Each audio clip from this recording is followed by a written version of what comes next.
नमस्कार मित्रों, आपका स्वागत है न्यू राइस क्लासेस पर। आशा करते हैं आप सभी लोग अच्छे होंगे।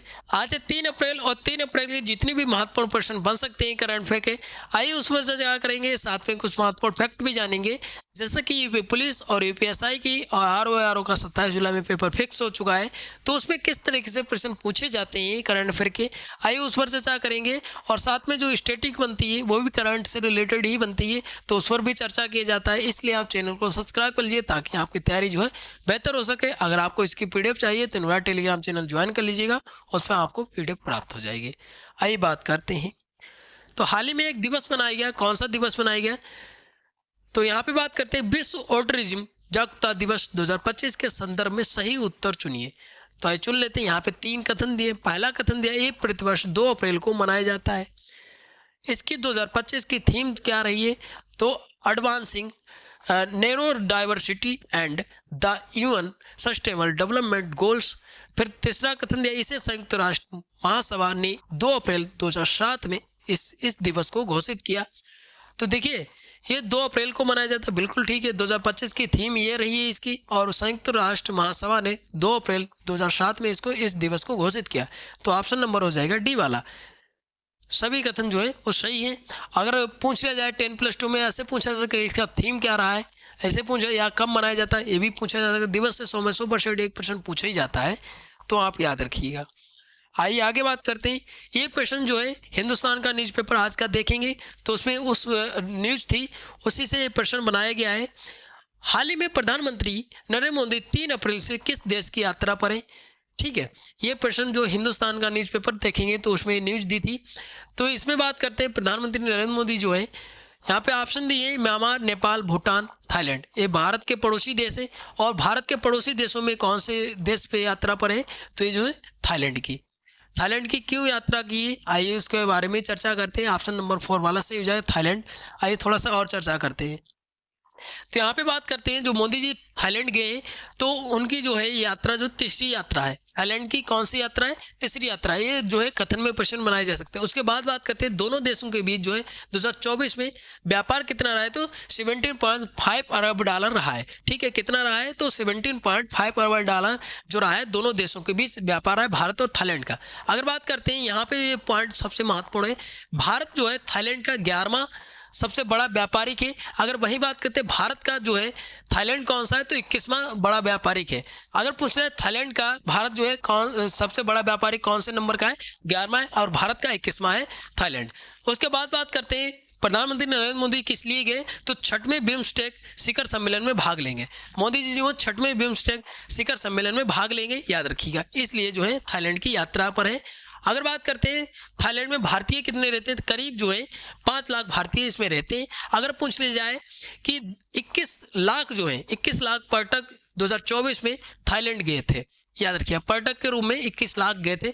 उसके बाद बात करते हैं, जब बिम्स्टेक की बात है, तो बिम्स्टेक के जो है देश सदस्य पूछे जा सकते हैं, 7 है। कौन से? बांग्लादेश, भारत, भूटान, श्रीलंका, म्यांमार, नेपाल और थाईलैंड। ठीक है, थाईलैंड में इस बार बिम्स्टेक का सम्मेलन होगा, इसलिए मोदी जी ने यात्रा की। अब थाईलैंड की बात है, तो थाईलैंड की मुद्रा पूछी जा सकती है। थाई बात इसकी मुद्रा है। राजधानी क्या है? बैंकॉक राजधानी है। सिना बत्रा इसके जो है प्राइम मिनिस्टर है। इतनी चीज़ें आपको याद रखना है। आइए आगे बात करते हैं। अगला यहाँ पे प्रश्न दिया, हाल ही में किस राज्य सरकार ने 1 अप्रैल को संचारी रोग नियंत्रण अभियान शुरू किया? तो किसने शुरू किया है? यहाँ पे उत्तर प्रदेश दिया है, बिहार दिया है, मध्य प्रदेश दिया है, राजस्थान दिया है। तो उत्तर प्रदेश ने। ठीक है, आइए थोड़ा सा और चर्चा करते हैं। उत्तर प्रदेश ने, यहाँ पे अगर बात करते हैं, तो उत्तर प्रदेश ने जो अभियान शुरू किया है, ये जो है स्वास्थ्य विभाग के द्वारा शुरू किया गया है। और कौन से मिशन के तहत? तो राष्ट्रीय स्वास्थ्य मिशन के तहत इसको शुरू किया गया है। संचारी रोग क्या होते हैं? कालाजार, डेंगू बुखार, मलेरिया। तो ये जो है बुखार, इनकी पहचान करने के लिए ये जो है शुरू किया गया है अभियान। उसके बाद बात करते हैं 10 से 30 अप्रैल तक ये अभियान चलेगा। ठीक है, और उत्तर प्रदेश के वाराणसी में जो है डॉल्फिन सफारी भी बनाई जाएगी। आपको इतनी चीज़ भी याद रखिएगा। उसके बाद बात करते हैं, हाल ही में भारत वामपंथी उग्रवादी या नक्सलवाद से प्रभावित जिलों की संख्या 12 से घटकर कितनी रह गई? ये इन्फॉर्मेशन जो दी है वो अमित शाह जो हमारे गृह मंत्री हैं, उन्होंने इन्फॉर्मेशन दी है। 12 जो थे नक्सलवादी जिले थे, उसमें से अब कितनी संख्या बची हुई है, तो ये 6 बची हुई है। ठीक है, आइए 6 बची हुई कौन कौन से हैं आइए जानते हैं। तो यहाँ पे बात करते हैं छत्तीसगढ़ के जो है 4 जिले कौन से, बीजापुर, कांकेर, नारायणपुर और सुकमा। और बात करते हैं झारखंड का है कि पश्चिमी सिंहभूम और महाराष्ट्र का है गढ़चिरौली। ये जो है 6 जिले बचे हुए हैं जिसमें जो है नक्सलवाद अभी है। उसके बाद बात करते हैं इन जिलों की सहायता के लिए केंद्र सरकार ने बजट भी पास किया है। कितना, तो 30 करोड़ रुपए बजट पास किया। नक्सलवाद को जो है पूर्ण तरीके से खत्म करने का लक्ष्य कितना है सरकार का, तो ये जो है 31 मार्च 2026 तक इसका लक्ष्य है कि नक्सलवाद को समाप्त कर देंगे पूरी तरीके से। यहाँ पे अगला क्वेश्चन दिया, हाल ही में यूपीएस एकीकृत पेंशन योजना 2025 में कब से लागू की गई। तो यहाँ पे दिया है 2 अप्रैल दिया है, 1 अप्रैल दिया है, 3 अप्रैल दिया है और 31 मार्च दिया है। तो 1 अप्रैल को लागू की गई। वित्तीय वर्ष जो होता है वो 1 अप्रैल से स्टार्ट होता है और इसीलिए जो है 1 अप्रैल 1935 में आरबीआई की स्थापना की गई, तभी से वित्तीय वर्ष भी जाना जाता है। ठीक है, आइए थोड़ा सा और चर्चा करते हैं यूपीएस के बारे में। तो इसको लागू किया गया 1 अप्रैल 2025 से और इस योजना का जो है क्रियान्वयन मतलब नोडल एजेंसी कौन सी है, तो पेंशन फंड विनियामक और विकास प्राधिकरण है, इसके द्वारा जो है क्रियान्वयन किया जाएगा। अगर इस योजना की बात करें, कम से कम जो है 10 वर्षों की सर्विस जिसने भी पूरी की होगी उसको प्रति माह 10,000 रुपये की पेंशन दी जाएगी, मतलब 10,000 रुपये पेंशन के रूप में मिलेगा जिसने भी 10 वर्षों में सर्विस पूरी की हो, कम से कम 10 वर्ष सर्विस की हो, उसी को दिया जाएगा। अगर और बात करते हैं जो रिटायरमेंट होगा, रिटायरमेंट से पहले जो 12 महीने हैं उसका औसत जो होगा मूल वेतन का 50% जो दिया जाएगा। लेकिन इसमें भी एक शर्त है, क्या शर्त है, तो जो कर्मचारी होगा न्यूनतम उसने 25 वर्ष सर्विस दी हो उसी को दिया जाएगा। मतलब कि मूल वेतन का जो होगा 50% उसी को मिलेगा जिसने 25 वर्ष जो है जॉब की होगी। 12 महीने का जो भी मूल वेतन होगा उसका 50% तभी दिया जाएगा जब 25 वर्ष की जो है उसने सर्विस पूरी की हो। और इसमें जो है इस योजना में लगभग कितने कर्मचारियों को लाभ मिलेगा, तो 23 लाख कर्मचारियों को इसमें लाभ मिलेगा। याद रखिएगा, आपको इतनी चीज़ याद रखिएगा कि कितना प्रति माह जो है कितना रुपये दिया जाएगा पेंशन के रूप में। ठीक है, इसको लागू कर दिया गया है 1 अप्रैल से। आगे बात करते हैं, अगला दिया है निम्नलिखित कथनों पर विचार करके सही उत्तर चुनिए। तो यहाँ पे चुन लेते हैं। पहला कथन दिया है, नई दिल्ली में सेना कमांडरों का सम्मेलन 1 से 4 अप्रैल के बीच हो रहा है। कहाँ पे हो रहा है, तो नई दिल्ली में बताया गया। दूसरा कथन दिया है, इसकी अध्यक्षता केंद्रीय रक्षा मंत्री राजनाथ सिंह कर रहे हैं।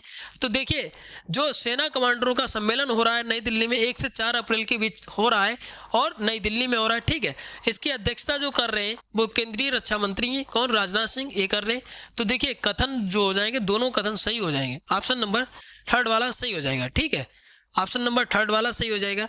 आइए आगे बात करते हैं। अगला प्रश्न है, हाल ही में 1 से 5 अप्रैल तक ग्रेवियल बोरिक फंड भारत की आधिकारिक यात्रा पर आए, ये किस देश के राष्ट्रपति हैं। तो यहाँ पे चिली दिया है, मलेशिया दिया है, सिंगापुर दिया है, फ्लोरिडा दिया है। तो इसका जो राइट आंसर हो जाएगा वो आंसर नंबर 1 वाला हो जाएगा, चिली के। ठीक है, चिली के। आइए जानते हैं कि चिली के जो है राष्ट्रपति आए 16 वर्षों के बाद किसी राष्ट्रपति की यात्रा थी भारत की, याद रखिएगा। उसके अलावा बात करते हैं, चिली दुनिया का सबसे बड़ा लिथियम उत्पादक देश भी है। और आपको कमेंट करके बताना, मैंने कुछ समय पहले बताया था कि जो है सबसे बड़ा चाय उत्पादक देश कौन सा है, आपको कमेंट करके बताना है। आइए आगे बात करते हैं। अगला दिया है, हाल ही में किस अंतरिक्ष एजेंसी ने बिजली गिरने की घटनाओं की भविष्यवाणी करने की क्षमता हासिल कर ली।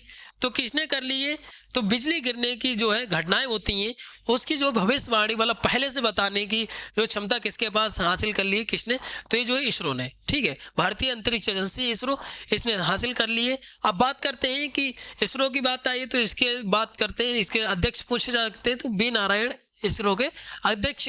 उसके अलावा बात करते हैं, इसकी स्थापना 1969 में होती है। ठीक है, 15 अगस्त 1969 में। इतनी चीज भी आपको याद रखना है। आइए आगे बात करते हैं। अगला यहाँ पे प्रश्न दिया है, हाल ही में किस राज्य सरकार ने 19 धार्मिक शहरों में शराब पर प्रतिबंध लगा दिया। किस राज्य सरकार ने जो 19 धार्मिक शहरों पर जो है प्रतिबंध लगा दिया, पूरी तरीके से जो है शराब बंद कर दी है। तो यहाँ पे मध्य प्रदेश दिया है, उत्तर प्रदेश दिया है, बिहार दिया है, हरियाणा दिया है। तो मध्य प्रदेश ने, ठीक है, एमपी ने लगा दी है। अब यहाँ पे एमपी की बात आई, कौन से जो है शहर है, तो इसमें उज्जैन है, अलंकेश्वर है, महेश्वर है, मंडेश्वर है, ओछरा है, महर है, चित्रकूट है, दतिया है और पन्ना है, मंडला है और मुल्ताई, मंदसौर, अमरकंटक, ये जो है शहर है, इन पे जो है प्रतिबंध लगा दिया, शराब पूरी तरीके से बंद कर दी है। अगला प्रश्न है, निम्नलिखित कथनों पर विचार करके सही उत्तर चुनिए। तो सही उत्तर चुन लेते हैं। यहाँ पे पहला कथन दिया है, शर्ली बॉक्सवे राष्ट्रमंडल की 7वीं महासचिव के रूप में 1 अप्रैल 2025 को पदभार ग्रहण किया। दूसरा कथन दिया है, इस पद पर महासचिव बनने वाली अफ्रीका की पहली महिला है। बिल्कुल ठीक है, अफ्रीका की पहली महिला है, ये भी बिल्कुल बात ठीक है। और ये जो है 7वीं महासचिव बनी है और 1 अप्रैल को इन्होंने पदभार ग्रहण किया। ऑप्शन नंबर हो जाएगा थर्ड वाला। दोनों कथन जो है वो बिल्कुल ठीक है, दोनों कथन ठीक है। आइए आगे बात करते हैं। अगला यहाँ पे प्रश्न दिया है, हाल ही में 31 मार्च 2025 को आईएएस अधिकारी आनंद वर्धन को किस राज्य का नया सचिव बनाया गया। तो यहाँ पे बताना, आईएएस अधिकारी आनंद वर्धन है, इनको किस राज्य का नया सचिव बनाया गया है। तो कब बनाया गया, तो 31 मार्च 2025 को। तो आइए जानते हैं। तो इसमें दिया है उत्तर प्रदेश दिया है, उत्तराखंड दिया है, बिहार दिया है, मध्य प्रदेश। तो उत्तराखंड का बनाएगा। ऑप्शन नंबर हो जाएगा 2 वाला। ठीक है, ऑप्शन नंबर 2 वाला सही हो जाएगा। यहाँ पे बात करते हैं, इन्होंने जो है किसका स्थान लिया, तो राधा रातुड़ी का स्थान लिया है। और बात करते हैं इस पद पर ये जो थी पहली महिला सचिव थी। अब बात करते हैं आनंद वर्धन, तो 1992 बैच के उत्तर प्रदेश कैडर के आईएएस अधिकारी हैं। अब ये जो है पूछा जा सकता है किस कैडर के जो है आईएएस अधिकारी हैं, ये महत्वपूर्ण बन जाता है।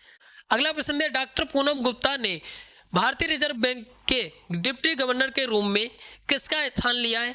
तो देखिए, डॉक्टर पूनम गुप्ता क्या बनाएंगे, डिप्टी गवर्नर बनाएंगे आरबीआई की। अब देखिए इन्होंने स्थान किसका लिया है, ये प्रश्न पूछा है। तो माइकल डी पात्रा का लिया है। आइए थोड़ा सा और चर्चा करते हैं इसके बारे में। तो यहाँ पे बात करते हैं, तो इनको जो है 3 वर्ष के लिए नियुक्त किया गया है डिप्टी गवर्नर के रूप में। अब इनकी जो नियुक्ति की गई है वो 7-9 अप्रैल के बीच होगी। ठीक है, अब इन्होंने स्थान किसका लिया है, तो स्थान लिया माइकल डी पात्रा का स्थान लिया है, ये भी याद रखिएगा। तो इतनी चीज। अब आरबीआई की बात आई, तो आरबीआई के 26वें नंबर के गवर्नर कौन है, तो 26वें नंबर के संजय मल्होत्रा जी आरबीआई के गवर्नर है। ठीक है, आरबीआई के अभी जो है क्या हुआ था, आरबीआई का स्थापना दिवस मनाया गया 1 अप्रैल में, तब भी चर्चा में आया था। आरबीआई का स्थापना दिवस 1 अप्रैल में मनाया। आरबीआई की स्थापना 1935 में होती है, 1 अप्रैल 1935 में। 90 नंबर का स्थापना दिवस मनाया गया। इसके मुख्य अतिथि कौन थे, मुख्य अतिथि जो थे वो कौन थे, तो हमारी जो प्रेसिडेंट है श्रीमती द्रौपदी मुर्मू, ये जो है मुख्य अतिथि थी। उसके बाद जो है महाराष्ट्र के जो गवर्नर हैं वो भी शामिल थे, सीएम हैं वो भी शामिल थे। ठीक है, तो यहाँ पे आरबीआई का जो है पूछा जा सकता है कि स्थापना दिवस कौन सा मनाया गया, कब स्थापना होती है, और इसके जो है गवर्नर कौन है 26वें नंबर के। उसके बाद यहाँ पे महत्वपूर्ण बन जाता है इसका राष्ट्रीयकरण कब किया गया, तो जो है 1949 में राष्ट्रीयकरण किया गया। और बात करते हैं अधिनियम पूछा जाए, तो 1934 का भारतीय रिजर्व बैंक का अधिनियम है जो 1934 का 1935 में स्थापना होती है। उसके बाद जब स्थापना हुई थी तो कोलकाता इसका हेडक्वार्टर था, कोलकाता। लेकिन 1937 में इसको ट्रांसफर करके कहाँ कर दिया गया, 1937 में जो कर दिया गया वो कर दिया गया मुंबई में। ठीक है, मुंबई में कर दिया। इतनी चीज़ आपको आरबीआई के बारे में याद रखनी है। आइए आगे बात करते हैं। आगे बात करें, हाल ही में अमेरिका भारत पर कितना प्रतिशत टैरिफ लगाएगा। तो यहाँ पे बताना है हाल ही में अमेरिका जो है कितना प्रतिशत भारत पर टैरिफ लगाएगा। तो यहाँ पे दिया है 25%, 27%, 26% और 30%। तो ये जो 26% लगाएगा। आइए न्यूज़ कहाँ से प्राप्त होती है बात कर लेते हैं। ये हिंदुस्तान का न्यूज़पेपर है, वाशिंगटन डीसी से न्यूज़ प्राप्त होती है। हिंदुस्तान का न्यूज़पेपर है। 26% जो है क्या लगाएगा, तो टैरिफ लगाएगा। और ये किसने घोषणा की है, तो डोनाल्ड ट्रंप जी ने घोषणा की है, याद रखिएगा। तो यहाँ पे अब अमेरिका की बात आई, तो अमेरिका के जो है प्रेसिडेंट कौन है, डोनाल्ड ट्रंप है। राजधानी क्या है, वाशिंगटन डीसी राजधानी है। मुद्रा क्या है, डॉलर है। और ये जो है भारत पर 26% टैरिफ लगाएगा। तो ये भी पॉइंट महत्वपूर्ण बन जाता है। ठीक है, यहाँ पे जितनी भी 3 अप्रैल की महत्वपूर्ण घटनाएं थी, महत्वपूर्ण प्रश्न बन सकते थे, यहाँ पे चर्चा किया है, साथ में स्टैटिक भी बात की है। आशा करते हैं आपको वीडियो अच्छी लगी लाइक शेयर कमेंट करिए। अगर कोई डाउट बचता है या आपको कोई प्रश्न है तो आप कमेंट करके पूछ सकते हैं। और चैनल को जरूर सब्सक्राइब कर लीजिए ताकि आपकी तैयारी जो है बेहतर हो सके। धन्यवाद।